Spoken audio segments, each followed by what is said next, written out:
minutos saludamos al economista Enrique Serrano. Él fue director del Centro de Reconversión Económica de Azuay Cañar y Morona Santiago. Es miembro del Foro en Defensa de la Azuay.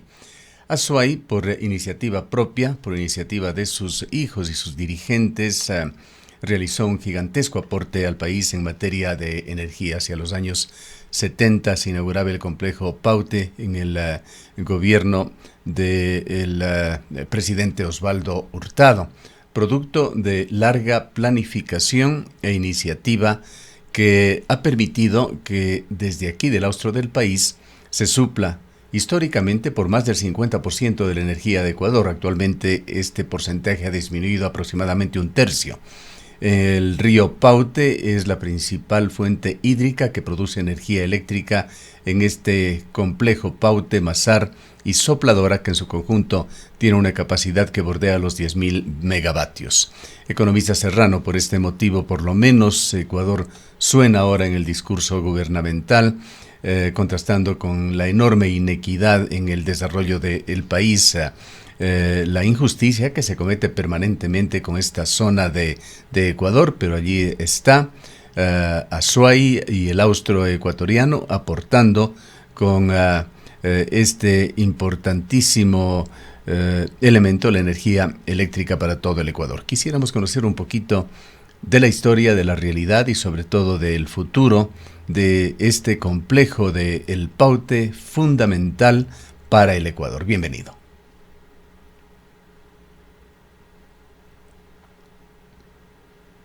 Buenos días, Muy buenos días. estimado Gustavo. No sé si me está escuchando, no sé. Perfectamente, adelante.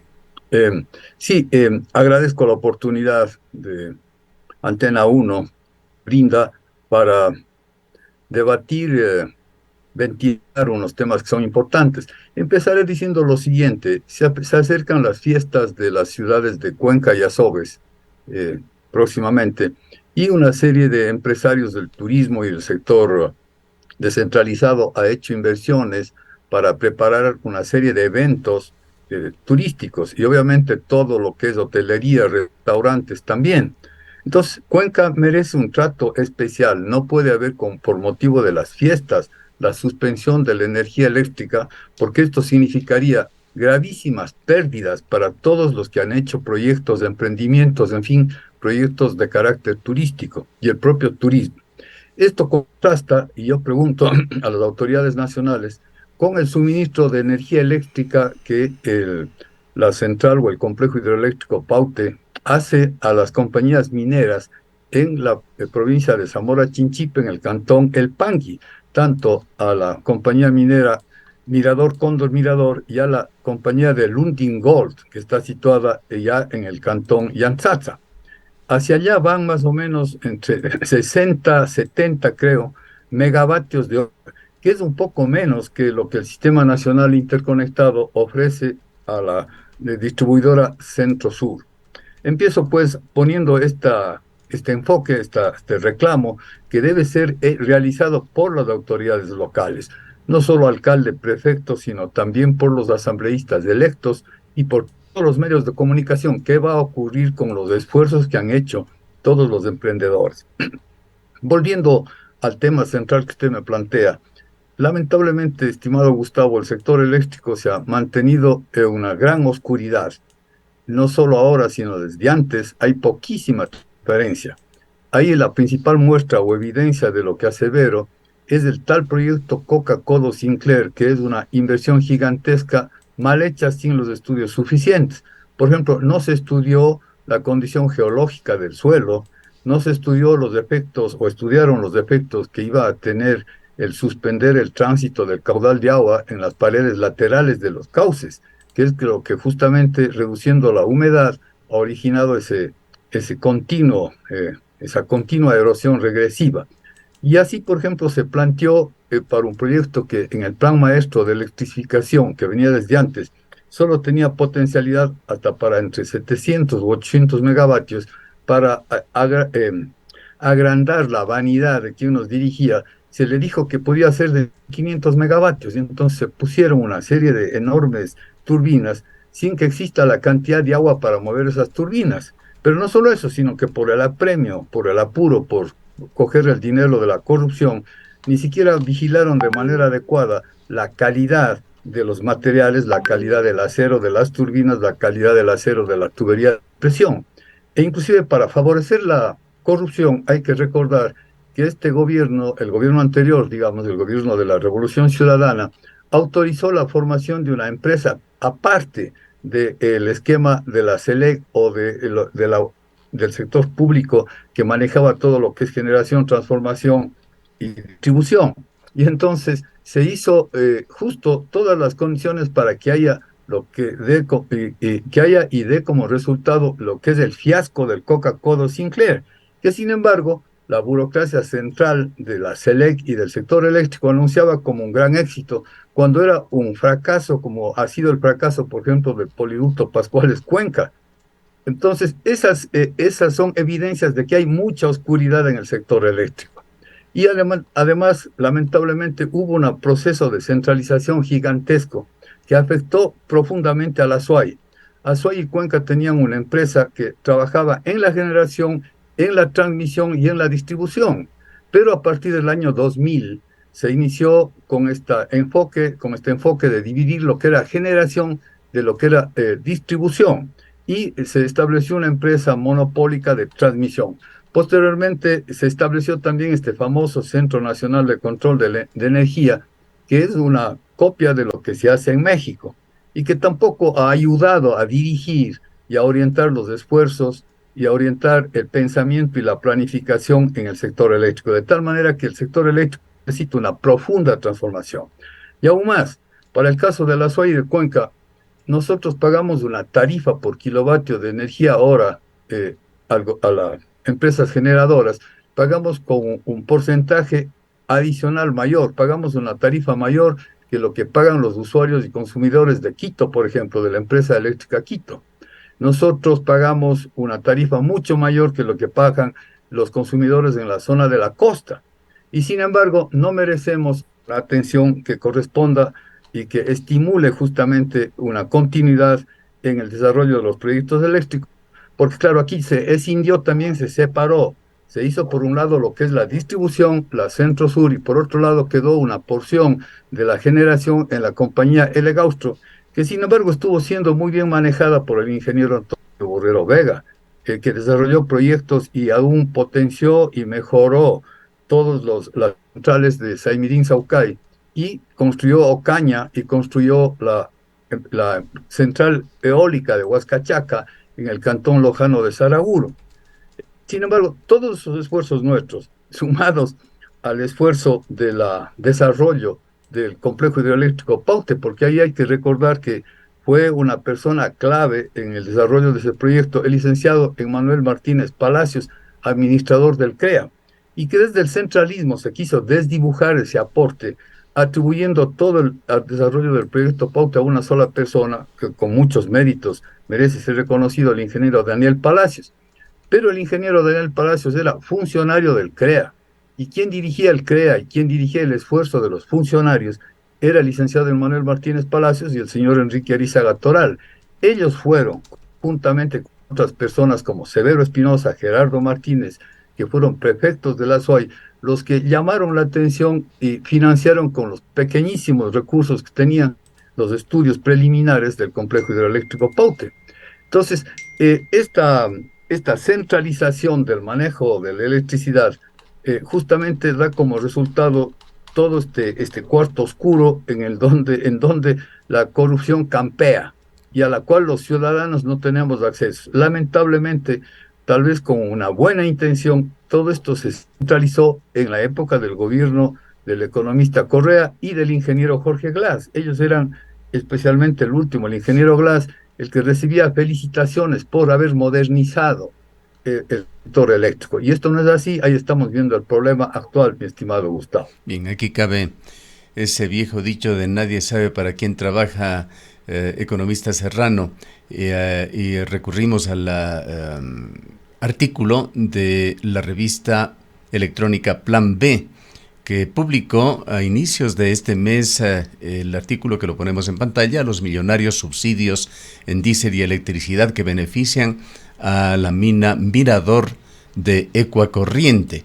Aquí se asevera que solamente En combustibles el Estado está y en energía está subvencionando más de 43 millones por parte del Estado, se dice, a esta empresa por combustibles en el año y de acuerdo con un concienzudo análisis que se realiza en Plan B, se demuestra claramente que esta compañía estaría beneficiándose significativamente de subsidios de electricidad, subsidios de combustibles que superan de manera amplia las regalías que devuelve al Estado ecuatoriano.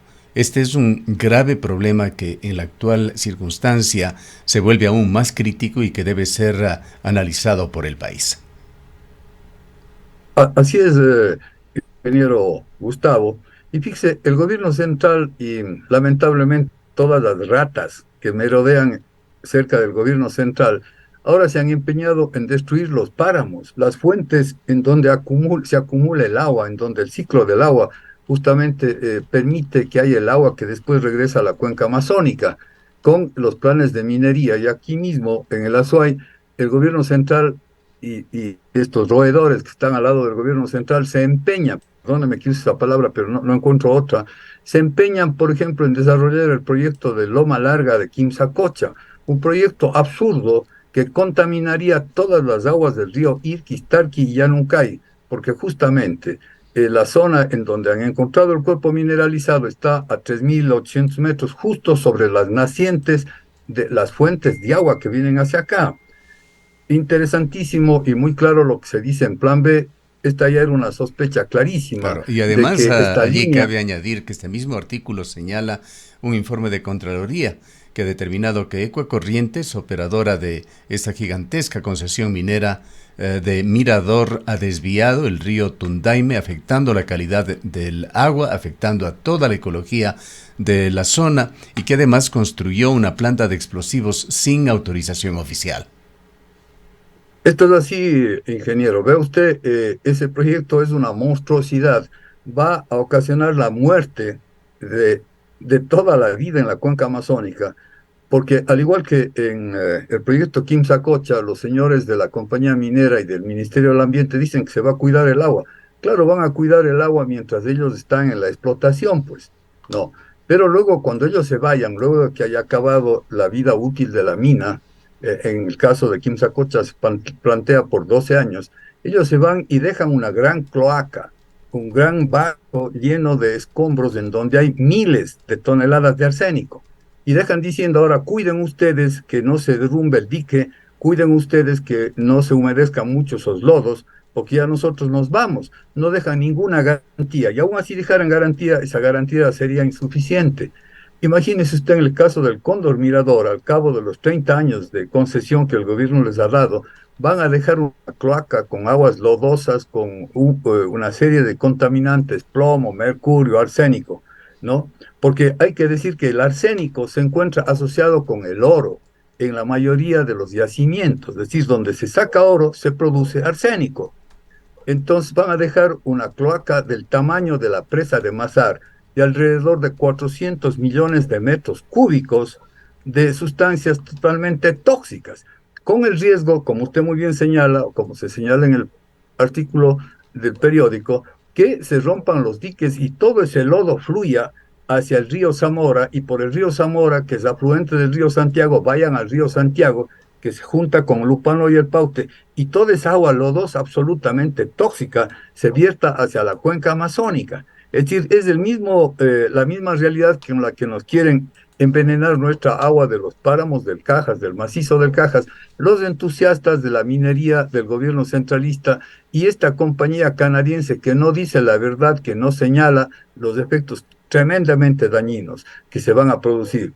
Y todo esto se hace justamente con el aplauso de las autoridades del gobierno central, es decir, se subsidia, se regala la energía eléctrica a las mineras. A propósito, esa línea que lleva la energía eléctrica hacia Cóndor Mirador y Lundingol pasa justo por encima del puente Europa en el camino a Gualaceo y Paute. Luego continúa por el Zig-Zig y baja por Chihuinda. Por ahí se va hasta Hualaquiza y hasta una subestación denominada subestación Bomboiza, de donde se envía la energía hacia los dos proyectos mineros. Realmente esto es intolerable para los ecuatorianos que todavía queremos seguir viviendo en este maravilloso ecosistema que tenemos acá en la sierra y en el Ecuador en general. Pero volviendo al tema eléctrico, fíjese usted cómo esta oscuridad, esta falta de transparencia, todavía se ha hecho más grande cuando se le añade al Ministerio de Minas el Ministerio de Energía y Electricidad, porque antes estaban separados, sí había un Ministerio de Electricidad, como en su momento hubo el INESEL, etcétera. Pero en el gobierno de Moreno se integró este ministerio y otros ministerios. Por ejemplo, en el de lo que tiene que ver con el ambiente, el gobierno de Moreno integró la CENAGUA al Ministerio del Ambiente y entonces salió esta cosa enormemente equívoca, el Ministerio del Ambiente, Agua y Transición Ecológica. En el caso del Ministerio de Transporte se añadió todo lo que tenía que ver Ecuador Estratégico y una serie de obras que estaba haciendo la entidad que reconstruía la provincia de Manabí y de Esmeraldas. Y por eso es que el ministro de Transporte y Obras Públicas, en vez de inaugurar carreteras, está inaugurando centros médicos o está inaugurando programas de vivienda, etcétera. Lo cual es absurdo. Se hizo una aglomeración con la idea de lograr economía, pero nosotros hemos advertido que ese no era el propósito. Por ejemplo, en el caso del Ministerio del Ambiente, de Agua y de Transición Ecológica, el propósito era facilitar las licencias ambientales para la explotación minera. Para eso que algunas personas de buena fe, pero que no conocen el tema o no han vivido, como por ejemplo la licenciada María Eulalia Silva de la Cámara de la Minería, con gran emoción y entusiasmo cree que la minería es una maravilla. Y ya estamos viendo que no tiene nada de maravilla. Ahí está el caso del subsidio de la energía eléctrica, el subsidio a la energía eléctrica que consumen estas grandes compañías mineras. Bien, ingeniero Serrano, Realmente, perdón, economista Serrano, yendo o centrándonos un poco en el tema eléctrico de Ecuador, además de cómo se vislumbra el futuro, sin tratar de hacer leña del árbol caído, pero también cabe preguntarnos qué pasó con el gobierno nacional con la falta de previsión. ¿Fueron empresas del Estado las que advirtieron sobre el estiaje y la falta de energía prevista para este año? SENACE lo hizo en el mes de febrero. SELEC, a través de Gonzalo Uquillas, también dijo lo mismo con las mismas advertencias, pero hemos llegado a este punto donde la solución es recortar el servicio para ahorrar energía eléctrica, pero para generar gigantescas pérdidas al bolsillo de los ecuatorianos. Quisiera preguntarles sobre el río Paute. Hemos hablado ya sobre la importancia estratégica que tiene este proyecto con Paute, Mazar y Sopladora, pero entendemos que está pendiente también el proyecto hidroeléctrico Santiago. ¿Qué importancia tendría este? ¿Qué factibilidad de llevarlo adelante? el proyecto hidroeléctrico Santiago, los estudios de este proyecto fueron realizados por esta entidad mexicana, Comisión Federal de Electricidad de México, y fue realizado en la época en la que estaba de ministro de Energía el ingeniero Albornoz, el doctor Albornoz, Esteban Albornoz. Se presentó el proyecto a nivel de prefactibilidad avanzada.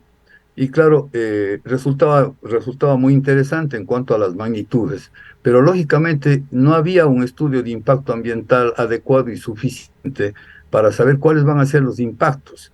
Era un proyecto muy grande. Por ejemplo, se hablaba de que el río Santiago, que se forma con el concurso del río Upano, que nace en el Sangay, que se conforma con el río Paute, que más abajo se llama Namangosa, o con el río Zamora, que todos estos ríos se unen, más el río Coangos, más el río Yaupi, en fin, y todas las contribuciones de agua que hay allí. Se decía que el caudal podría ser de 3.000 litros por segundo. Sin embargo, claro, todo este caudal se ve afectado por el cambio climático. Observamos ahora con espanto y con mucho sufrimiento la muerte de cientos de delfines rosados de la Amazonía. Observamos y vemos cómo en la parte norte de la cuenca amazónica los ríos del río Negro, otros ríos están casi sin agua y los barcos o navíos están encallados en los lechos que han quedado secos. Y esto es porque hay el fenómeno o la realidad del cambio climático, de la crisis climática.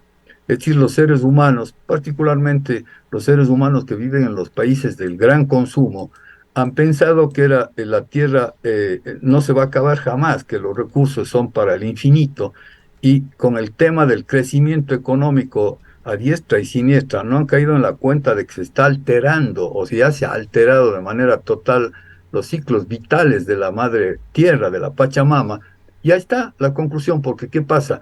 Toda la evapotranspiración o los sudores de la Amazonía se convierten en nubes, en vapor, y esos vapores vienen, chocan contra las cordilleras, la cordillera de los Andes, la parte alta que es fría, y el vapor cambia de estado y pasa del estado vapor al estado líquido. Y ese estado líquido es almacenado en un ecosistema sumamente delicado, pero sumamente eficiente y grandioso como es el ecosistema de páramo. Y entonces el agua se almacena en los suelos, se produce una cierta de conexión eléctrica, digamos, electromagnética entre el vapor y el pajonal, y hay como una especie de lenta y pero persistente destilación de esas nubes para hacer que pase de vapor a agua. Y entonces todo esto se ve afectado, e inclusive el famoso proyecto Santiago ya no tendría agua, porque se ha deteriorado, particularmente se conoció de este deterioro en el gobierno de Bolsonaro, el deterioro de la Amazonía, los incendios y más. Y acá, todavía se imagina, queremos nuevamente destruir este ecosistema tan delicado que es el ecosistema del páramo, entregándola a la minería, haciéndonos creer que los ingresos mineros van a ser como los ingresos del petróleo, cuando sabido es que los ingresos de la exportación minera van a las cuentas de sus gerentes y de sus inversionistas en el extranjero, no es que ingresan a la caja fiscal o al Ministerio de Economía y Finanzas.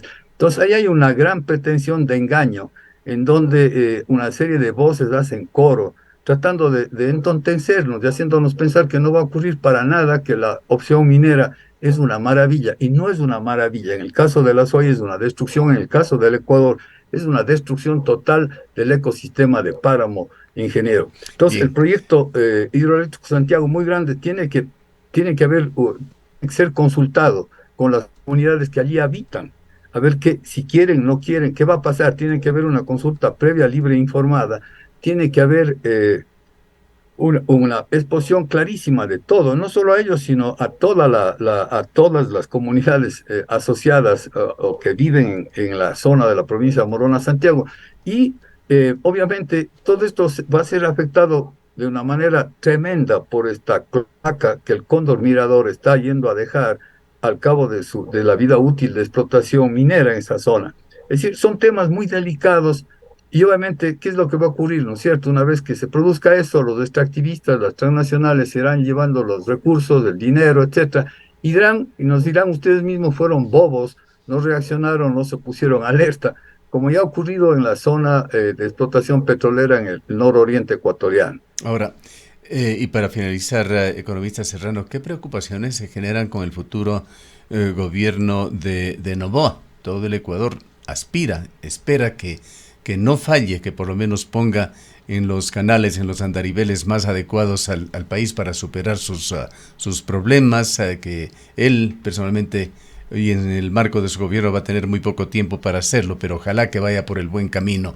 Hay llamados que se están haciendo ya, una especie de pesca a río revuelto, insinuando proyectos, insinuando políticas gubernamentales. El sector minero, por ejemplo, ha hablado de la falta de seguridad jurídica, reclamando mayores facilidades. ¿Qué es lo que vamos a ver? ¿Cuáles son tanto las amenazas que se ciernen en el camino, así como las oportunidades que tendrían que abrirse, que delinearse en un nuevo gobierno? Bueno, para empezar, el periodo que tienes de muy poco tiempo, ¿no? Ese es otro absurdo de la Constitución de Montecristi del 2008, este instrumento Que denominado hoy muerte cumple 15 cruzada, años, dicho sea de popularmente. Es paso. otro absurdo por el poquísimo tiempo, es decir, pero bueno, estando ahí el señor, no, él tiene que saber que no puede desarrollar sin examinar con lupa el plan minero, el plan de explotación minera, porque ese plan significa la destrucción de las fuentes de agua de todas las ciudades interandinas y aún la intoxicación y contaminación de los suelos de la costa, en donde se hacen los cultivos de banano, de cacao, en donde se cultiva el propio camarón con las aguas que bajan de los cerros, combinadas lógicamente con las aguas marítimas. Y eso va a originar inclusive dificultades en la exportación del camarón, del cacao, porque los importadores son exigentes en determinar los contenidos y las trazas de todos estos metales tóxicos cuando se exceden de una determinada norma y van a ser prohibidas las importaciones de estos productos estrella de la costa ecuatoriana, entre comillas. Por otro lado, tiene que descentralizar el manejo de la seguridad, estimado ingeniero. Es un absurdo que tanto los oficiales, coroneles, generales y el personal de tropa sean de otras provincias y que son destacados o enviados a la zona costera y más, en donde ni siquiera conocen la geografía en detalle. No estoy hablando de los oficiales, pero sí de la tropa. No conocen en dónde está determinado lugar, determinada parroquia, etcétera. Y además están anhelando regresar a sus provincias o a sus ciudades natales. Entonces, tiene que haber un cambio. Los oficiales de policía deben permanecer 2, 3 años en estas ciudades, igual a tropa. Y de ser posible, la tropa debe ponerse a vivir en esa zona, las personas que están trabajando, los señores policías, Bien, porque esto no sí, funciona. Tiene que ser tenemos una que descentralización. concretar, economista Serrano, pues el tiempo se nos agota. Muchas gracias, sí. Estos serían mis dos comentarios, ya que no Ujú. tenemos tiempo adicional. Perfecto. Hemos tenido tiempo suficiente. Yo agradezco que me haya dado oportunidad de poner un poco de emoción también en las exposiciones y en las ideas que someto a consideración suya y de los oyentes de Como su no, prestigiosa siempre, emisora, siempre Gustavo. muy importante, valioso y muy apreciado su comentario. Además, usted es un amplísimo conocedor de las realidades de la ciudad de Cuenca, de la provincia de la Suay, de la región sur del país, incluyendo en esto el oriente ecuatoriano, con esa gigantesca experiencia adquirida a lo largo de su vida y particularmente cuando fue director del Centro de Reconversión Económica de Azuay, Cañar y Morona, Santiago. Gracias por su presencia. Han Muchas escuchado, gracias, ingeniero. Buenos días. han escuchado al economista Enrique Serrano, miembro del Foro Pro Defensa de la provincia de